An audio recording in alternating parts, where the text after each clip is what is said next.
mean, I remember years ago, even when my children went to school, I am showing my age now, but when my children were at school and playgroup, I remember one young fellow was born with Down syndrome. And so he and his mother kind of stood back from everything, and they were hidden to a degree.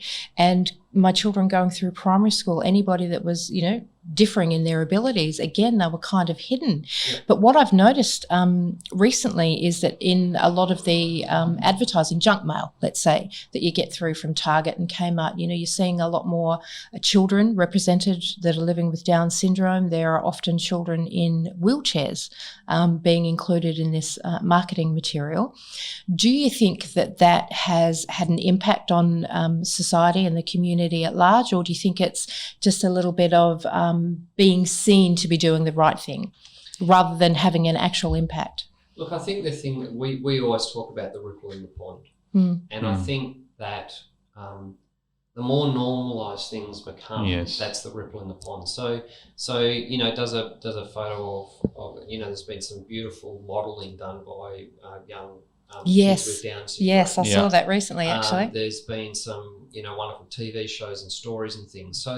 So what it is we treat people differently because of fear of difference. Yes. And so as the ripple in the pond effects happen, that we get less scared of things that are different, then we're more accepting of that. If kids are not exposed to people with differing abilities, they stare and they think it's so different to their normal life that they don't know how to interact.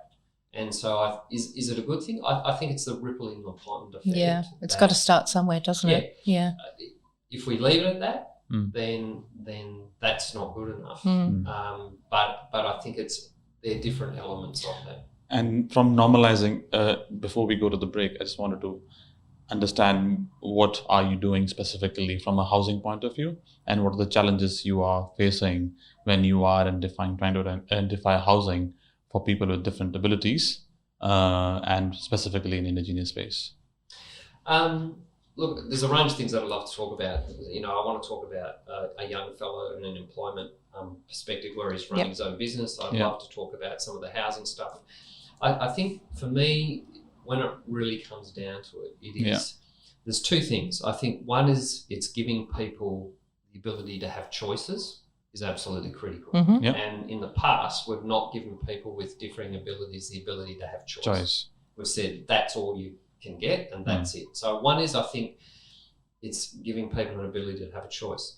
The other element is if you've been given no choice and you've grown up with no choice, you actually don't know what the other options are. And so I think it's not only about giving people a choice, but actually journeying with people to say, you have these options. Could be other options. And spending the time to yarn with them to say, if you had a magic wand, what is it that you would love for yourself? And when you actually sit down with people with a disability, I remember this, that we had two young people who were working together. And hey, Mark, I said, yeah, what? I said, guess what? I said, what? We're engaged. And I went, oh, really? Okay, well, tell me about that.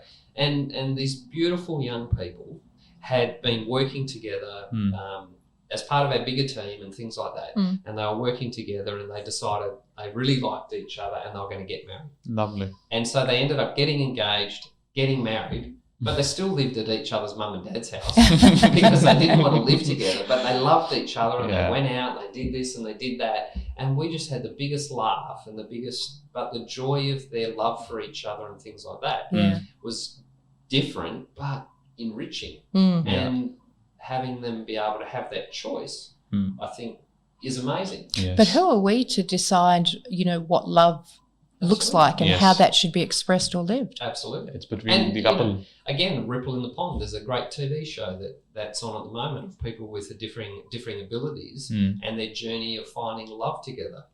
And I hear people talking about that show going, oh, I never... So what's the name of the show? Let's give it a little I actually bug. can't remember what the name of the show is. I do apologise. I watched one or two sessions, but it's about people with a disability finding love with each other. I think it's a British show. Might be a BBC show. Yeah. And people go, And as dumb as it sounds, I didn't know people with a disability could have that love. Well, we're all human beings. Yes.